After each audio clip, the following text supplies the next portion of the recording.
तर मुख्यमंत्री देवेंद्र फडणवीस यांच्या सह्याद्री वाहिनीवर विशेष मुलाखत सध्या सुरू आहेत, पाहूयात. सहकार्यांना दिलं यासाठी हिमालया एवढं मोठं मन लागतंय. महाराष्ट्रातील सह्याद्रीच्या कड्या कपाऱ्यात हिमालया एवढं उत्तुंग नेतृत्व बहरतंय. त्या नेतृत्वाचं नाव आहे देवेंद्र गंगाधरराव फडणवीस. महाराष्ट्राचे मुख्यमंत्री म्हणून त्यांनी शपथ घेतली आहे आणि स्वतः देवाभाऊ आपल्याशी संवाद साधण्यासाठी आले. सर, खूप खूप स्वागत आहे. थँक्यू, धन्यवाद. सगळ्यात आधी अभिनंदन. धन्यवाद. अतिशय घवघवीत यश मिळाले. काल आझाद मैदानावर शपथविधी झाला. अथांग जनसागर लोटला होता. या लोकांमध्ये बघताना तुम्हाला पहिल्यांदा काय आठवलं? मला असं वाटतं की काल ज्यावेळेस सगळे लोक त्या ठिकाणी बघितले त्यावेळी एक अतिशय आनंद मला मनातनं वाटला, पण त्यासोबत एक जबाबदारीची जाणीव देखील झाली. कारण जे यश या निवडणुकीमध्ये जनतेने दिलं आहे ते यश सेलिब्रेशन करण्याकरता नाही, ते यश इन्स्पिरेशन घेऊन जनतेच्या आशा आकांक्षा पूर्ण करण्याकरता दिलेलं आहे. आणि म्हणून खूप मोठी जबाबदारीची जाणीव मला आहे. ती जबाबदारीची जाणीव झाली. पण मला असं वाटतं की भारतीय जनता पक्षाच्या एक एक कार्यकर्त्याला मनातनं आनंद कालचा कार्यक्रम पाहून झाला. प्रामुख्याने जेव्हा शपथविधी बघत होतो, एक टॅगलाईन बघितली मी, महाराष्ट्र आता थांबणार नाही. महाराष्ट्र आता कुठल्या दिशेने पुढे जाणार आहे? बघा, महाराष्ट्र आता थांबणार नाहीचा अर्थ असा आहे, 2.5 वर्षापूर्वी महाराष्ट्रामध्ये आमचं सरकार आलं, शिंदेसाहेब मुख्यमंत्री झाले, मी आणि अजितदादा उपमुख्यमंत्री झालो आणि आम्ही तिघांनी अतिशय वेगानं महाराष्ट्राला ट्रॅकवर आणलं. जे मी मुख्यमंत्री असताना इन्फ्रा प्रोजेक्ट सुरू केले होते त्याला गती दिली. त्यातले काही प्रोजेक्ट्स पूर्ण झाले, काहींचं लोकार्पण झालं, अनेक नवीन योजना आपण सुरू केल्या. आता या सगळ्या योजना आणि हे सगळे प्रोजेक्ट्स हे वेगाने पुढे नेण्याकरता महाराष्ट्र आता थांबणार नाही, कारण महाराष्ट्राने पुन्हा मॅन्डेट दिलेलं आहे. आणि आता येत्या काळामध्ये गोष्टी तर अनेक करायच्या आहेत, योजनाही सगळ्या चालवायच्या आहेत, पण माझा भर जो असणार आहे तो नदीजोड प्रकल्पांवर असणार आहे. कारण मी आत्ता इरिगेशन मिनिस्टर म्हणून 4 प्रमुख नदीजोड प्रकल्पांना मान्यता दिली आहे. हे प्रकल्प महाराष्ट्राला कायम दुष्काळातनं मुक्त करू शकतात, कायम. त्यामुळे हे नदीजोड प्रकल्पांवर माझा भर राहणार आहे. ग्रीन एनर्जीवर माझा भर राहणार आहे, कारण आपण मागच्या काळामध्ये जवळपास 54,000 मेगावॅटचे वेगवेगळे प्रोजेक्ट्स हातामध्ये घेतले आहेत. आणि या प्रोजेक्टमुळे 2030 साली महाराष्ट्रातली 52% वीज ही अपारंपरिक स्रोतातली म्हणजे ग्रीन एनर्जी असणार आहे. आणि या सगळ्या प्रोजेक्ट्समुळे फायदा काय होणार आहे? सगळ्यात जास्त शेतीचं क्षेत्र आणि उद्योगाचं क्षेत्र, या दोन्ही क्षेत्रांना प्रचंड फायदा या 2 इनिशिएटिव्हचा होणार आहे. आणि या 2 क्षेत्रांना फायदा झाला तर महाराष्ट्रामध्ये रोजगाराची निर्मिती देखील होईल आणि महाराष्ट्राच्या अर्थव्यवस्थेला विशेष चालना या 2 क्षेत्रांमुळे मिळेल. आणि म्हणून मला असं वाटतं की वेगवेगळे जे काही आमचे प्रकल्प आहेत ते तर हाती घेऊच, पण ह्या 2 गोष्टींवर विशेष भर मी देणार आहे. सर, खास करून जर आपण मुंबईचा विचार केला, 14 ते 19 आणि मागच्या 2.5 वर्षात मुंबईचा चेहरा मोहरा बदललाय. म्हणजे इन्फ्रामॅन म्हणून तुमची ओळख झाली, सगळेजण ते ओळखतात. परंतु आता नव्यानं मुंबईसाठी आणि मुंबईच्या MMR रिजनसाठी नेमक्या काय योजना आहेत आणि मुंबईकरांच्या आयुष्यात नेमका काय पलट होईल पुढच्या काळात? मी 2016 साली एक घोषणा केली होती माननीय मोदीजींच्या नेतृत्वात की मुंबईच्या MMR रिजनच्या कुठल्याही भागातनं कुठल्याही भागामध्ये पोचायला लेस दॅन 1 आवर, 59 मिनिट्सपेक्षा कमी लागले पाहिजेत. त्याच्याकडे आम्ही आता पुढे जातो आहोत.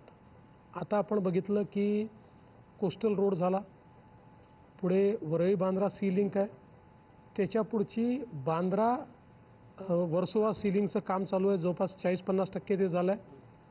वर्सोवा मड त्याचं टेंडर आता दिलेलं आहे, त्याचं काम सुरू होतं आहे.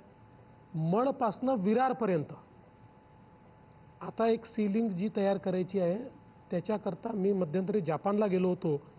जापानच्या सरकारने त्याच्याकरता 40,000 कोटी रुपये देण्याचं कबूल केलं आहे. त्याचं काम आम्हाला सुरू करायचं आहे. याच्यामुळे आपला जो काही मुंबईचा ट्रॅफिक आहे 60% ट्रॅफिक हा वेस्टर्न एक्सप्रेसवेवर असतो.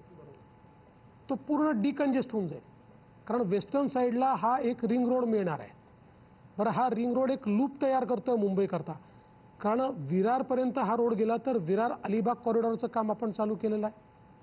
आणि इकडे आपला अटल सेतू तयार झालेला आहे, ज्या अटल सेतूमुळे नवी मुंबई आणि मुंबईतलं अंतर कमी झालं आहे 22 किलोमीटरचा.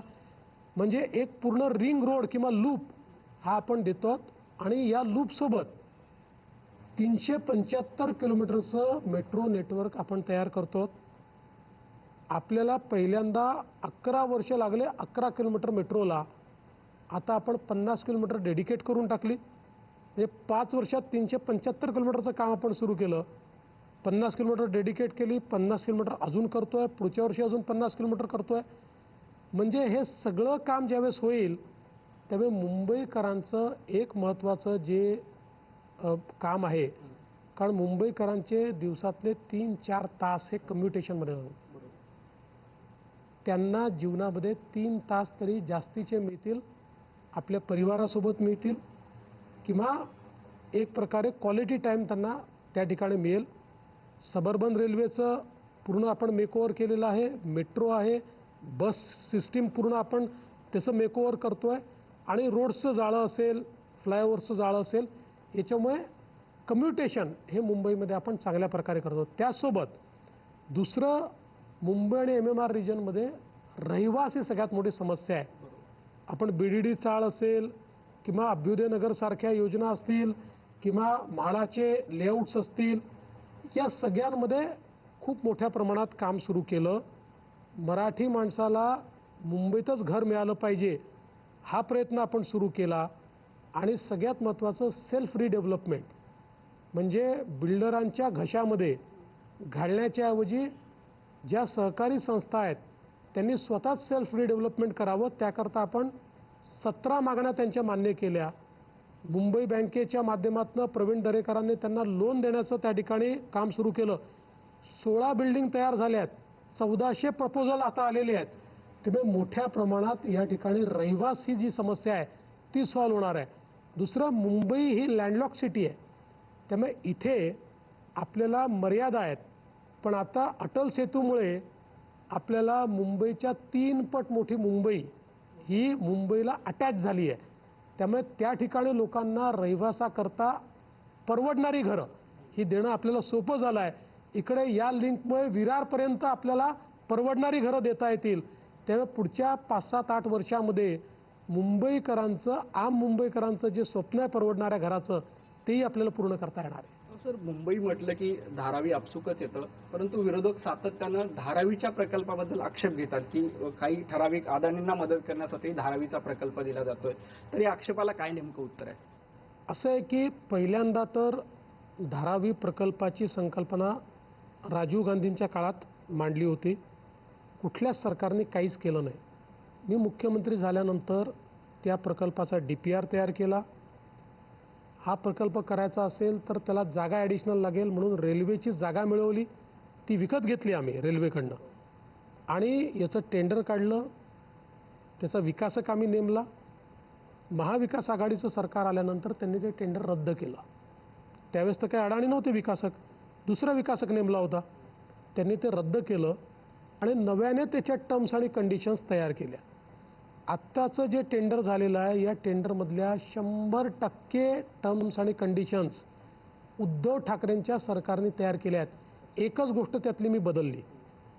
उद्धव ठाकरेंच्या सरकारने ज्या टर्म्स कंडिशन्स केल्या होत्या त्याच्यामध्ये TDR हा जो तयार होणार आहे धारावीचा, आत्ता आपल्याकडे TDR फक्त नॉर्थवर्ड्स वापरता येतो, साऊथवर्ड्स वापरता येत नाही. त्यांनी साऊथवर्ड्स वापरायची परवानगी दिली. त्यात काही चूक आहे असं माझं मत नाही, पण त्याच्यावर कॅपिंग केलं नव्हतं. त्यामुळे जो कोणी विकासक आहे, आता अडाणी आहेत, पण जो कोणी विकासक राहिला असता, या विकासकाला TDRची मोनोपोली तयार करता आली असती. आपण आलो तेव्हा प्रोसेस चालू झाली होती, म्हणजे ही काही प्रोसेस आम्ही तयार केली नाही, प्रोसेस जवळपास सुरू झाली होती. आपण त्यात कॅबिनेटमध्ये जाऊन एक बदल केला आणि सांगितलं की TDRचं कॅपिंग करा. म्हणजे TDR ची मार्केट रेटच्या 90% किंमत असू शकेल, त्यापेक्षा जास्त किंमत करता येणार नाही. आणि दुसरं त्याचा डिजिटल प्लॅटफॉर्म असेल महापालिकेत, त्यामुळे कोणाकडे किती TDR शिल्लक आहे ते त्या ठिकाणून त्याला कोणाला विकता येईल, घेता येईल, जेणेकरून विकासक TDRचं मोनोपोलायझेशन करू शकणार नाहीत. हा आम्ही बदल त्याच्यामध्ये केला. टेंडर झालं, त्याच्यात सक्सेसफुल बिडर अडाणी होते, त्यामुळे ते अडाणींना मिळालं. आणि आताही या योजनेमध्ये 2011 पर्यंतचे जे एलिजिबल लोक आहेत, सगळ्या एलिजिबल लोकांना रहिवासी असतील किंवा तिथली, कारण ते औद्योगिक एक ॲग्लोमरेशन आहे, त्या सगळ्यांना धारावीमध्येच आपण त्यांचं रिहॅबिलिटेशन करणार आहोत.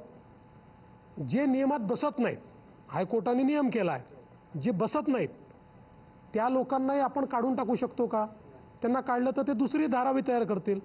म्हणून त्यांच्याकरता रेंटल हाऊसिंग हे तयार करायचं ठरलं आहे. रेंटल हाऊसिंगमध्ये 11-12 वर्ष ते राहिले की ते घर त्यांना थोडे पैसे भरून त्यांच्या नावाने मिळेल, अशा प्रकारची योजना तयार केली आहे. गरीब माणसाला त्याचं हक्काचं घर आम्ही देतो. बघा, BDD चाळीच्या संदर्भात इतके वर्ष का नाही झालं? विकासकाचाच वाद होता ना. मी निर्णय केला की आम्ही करू म्हाडाच्या माध्यमातून. आज इमारती उभ्या राहिल्या. आज BDD चाळ हे अर्बन रिन्युअलचं सगळ्यात मोठं प्रोजेक्ट आहे, करून दाखवलं. तसंच आम्ही धारावी करून दाखवू.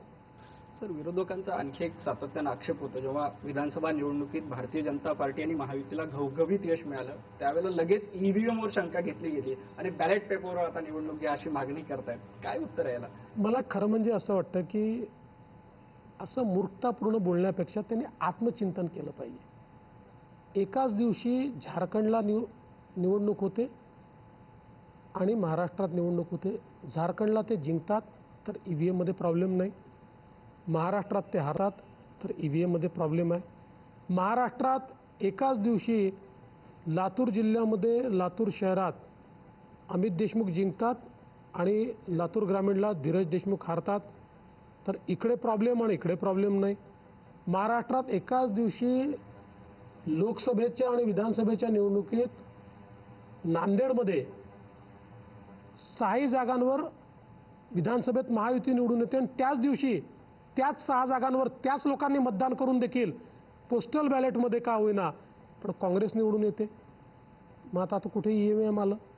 त्यामुळे EVM वर या ठिकाणी दोषारोप करण्याच्या ऐवजी कधीतरी जर राहुल गांधींनी आत्मचिंतन केलं तर भविष्यात तरी त्यांना चांगल्या जागा निवडून आणता येतील. गेल्या 5 वर्षामध्ये तुम्ही अनेक चढउतार बघितले. काही लोकांनी अगदी वैयक्तिक जाऊन टीका केली. खरं तर राजकारणामध्ये अशी भाषा आजपर्यंत वापरली जात नाही. ट्रोलर्सने अगदी कुटुंबापर्यंत देखील गेले. आता सरकारमध्ये पुन्हा एकदा तुम्ही आलात, या सगळ्यांना काय उत्तर आहे? पहिल्यांदा तर मी त्यांचे आभार मानेन, कारण त्यांनी जे सातत्याने मला टार्गेट केलं त्यामुळे लोकांच्या मनात माझ्याबद्दल एक सिंपती तयार झाली. लोकांना असं वाटलं की माझ्याशी अनफेअर वागतायत ते, कारण हे सगळे पक्ष त्यांचे ट्रोलर माशी शिंकली तरी देखील मला दोषी ठरवायचे, अतिशय असभ्य भाषेत ते बोलायचे. त्यामुळे साहजिक लोकांची सहानुभूती मला मिळाली. आणि दुसरं मी यांचे आभार याकरता मानेन की यांनी मला लढण्याची ताकद दिली. माझ्या मनामध्ये आपल्याला लढून यांना हरवायचं आहे, यांना यांची जागा दाखवायची आहे, हा विश्वास तयार केला. त्यामुळे त्यांच्या त्या वागण्यामुळे मला मानसिक त्रास नक्कीच झाला, पण माझं नुकसान झालं नाही, त्याच्यामुळे माझा फायदा झाला. तेव्हा तुम्ही विरोधी पक्ष नेते होतात, विधानसभेत मला एक भाषण आठवतं, ज्ञानेश्वर महाराजांची एक रचना तुम्ही वाचून दाखवली होती. काट्याच्या आणीवर वसवली 3 गावं, 2 ओसाड, 1 वसेची ना. खरं तर आता महायुतीमध्ये सुद्धा आता 3 पक्ष आहेत, 3 पक्षांना तुम्हाला सोबत घेऊन जायचं आहे, तर ही कसरत आता तुम्ही कशी करणार आहात? मला असं वाटतं की गेल्या 2.5 वर्षात आम्ही हे दाखवून दिलं की 3 पक्ष एकत्रित काम करू शकतात आणि वेगाने काम करू शकतात. त्यामुळे आता ते काही नवीन नाही आहे, आमच्यात चांगला समन्वय आम्ही करून दाखवू. आणखी एक, आपण लोकसभेला राज ठाकरे यांनी पाठिंबा दिला महायुतीला, विधानसभेत राज ठाकरेंना फार यश मिळालं नाही, परंतु काल त्यांनी जाहीरपणे अभिनंदन केलं आणि आम्ही सरकारसोबत राहू तर भविष्यामध्ये येणाऱ्या काळात मुंबई महापालिकेच्या निवडणुका आहेत, या सगळ्याच्या पार्श्वभूमीवर राज ठाकरे आणि महायुती असं काही वेगळं कॉम्बिनेशन होऊ शकतं? खरं म्हणजे तुम्ही बघा की मुळात लोकसभेमध्ये त्यांनी आम्हाला खुल्या दिलाने पाठिंबा दिला होता आणि आम्हाला फायदा देखील त्याचा झाला. विधानसभेमध्ये आमचे हे लक्षात आलं की त्यांच्यासमोर प्रश्न आहे की त्यांचा पक्ष आहे महाराष्ट्रामध्ये आणि त्यांच्या लोकांनी जर निवडणुकाच लढल्या नाहीत तर तो पक्ष चालेल कसा. आणि आमच्याकडे त्यांना देण्याकरता जागा नव्हत्या. आम्ही 3 पक्ष होतो. ती वस्तुस्थिती समजून त्यांनी विरोधात लढण्याचा त्या ठिकाणी निर्णय केला. इतका मोठ्या प्रवाहाच्या विरोधात ते लढले पण त्यांना मतं चांगले मिळाले आहेत. आपण बघा त्यांच्या अनेक उमेदवारांनी अतिशय चांगले मतं घेतलेले आहेत आणि मला असं वाटतं की त्यांचे आणि आमचे विचार हे मोठ्या प्रमाणात मेळ खातात. त्यामुळे सरकारसोबत त्यांना ठेवण्यात आम्हाला निश्चितपणे रस आहे, आम्हाला आनंद आहे आणि महापालिकेच्या निवडणुकीमध्ये जिथे शक्य असेल तिथे आम्हाला सोबत येता आलं तर आम्ही प्रयत्न करू. विधानसभा लोकसभा दोन्ही नेत्यांच्या निवडणुका झाल्या. महाराष्ट्रात जवळपास 3-3.5 वर्ष झालीत महापालिकेच्या निवडणुका होत नाहीत, जिल्हा परिषदेच्या स्थानिक स्वराज्य संस्थांच्या निवडणुका आहेत. लोकांना अपेक्षा आहे आता तर ही सगळी रखडलेली प्रोसेस आता येत्या काही दिवसात पूर्ण होऊन जाईल. आम्हालाही अपेक्षा आहे कारण एका सुदृढ लोकशाहीमध्ये स्थानिक स्वराज्य संस्थाच्या निवडणुका न होणं हे चुकीचं आहे. सुप्रीम कोर्टात ते अडकलेलं आहे. आमचा पूर्ण प्रयत्न असेल. मी तर कालच आमच्या सरकारच्या वकिलांशी बोललो की तुम्ही अर्ली हिअरिंगचा अर्ज करा आणि कोर्टाला विनंती करा की या संदर्भातला जो काही स्टे आहे तो स्टे आपण हटवा आणि आमचा प्रयत्न असेल लवकरात लवकर या निवडणुका झाल्या पाहिजेत. सर, खरं तर पंतप्रधान नरेंद्र मोदीजी यांच्या नेतृत्वामध्ये जगभरामध्ये भारताचा डंका वाजतोय, भारताची मान अभिमानानं उंचावते आणि आता महाराष्ट्राचं मुख्यमंत्रीपद तुमच्याकडे आहे. महाराष्ट्राची मान भारतभर अशीच अभिमानानं उंचावी आणि महाराष्ट्राचा झेंडा तुमच्या नेतृत्वात सदैव फडकत राहावा यासाठी तुम्हाला खूप खूप शुभेच्छा आणि तुम्ही सविस्तर मनमोकळेपणानं संवाद साधला त्याबद्दल धन्यवाद. थँक्यू. खूप खूप आभार. थँक्यू. तर मुख्यमंत्री देवेंद्र फडणवीस यांची ही पहिली मुलाखत आपण पाहत होतो.